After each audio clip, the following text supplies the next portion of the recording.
In today's video, I'm going to teach you how to uninstall an app in ERPNext.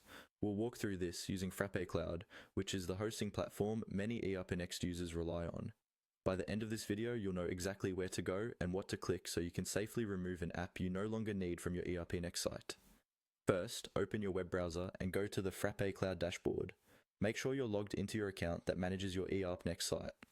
If you have multiple sites or projects in your account, you'll see a list of them on this dashboard. Take a moment to confirm you're looking at the right workspace so you don't accidentally change the wrong environment.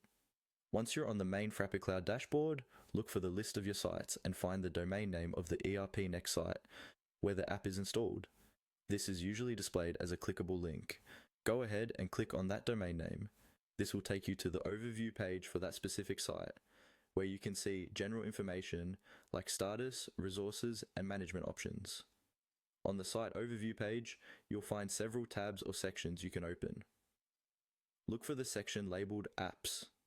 This is where Frappe Cloud lists all the applications currently installed on your ERPNext site. Click on the Apps tab to open it. Give the page a second to load so it can fetch all the installed apps. Now that you're in the Apps section, you should see a list of all the apps associated with this site. Each app usually appears with its name and possibly its version or other details. Find the app you want to uninstall.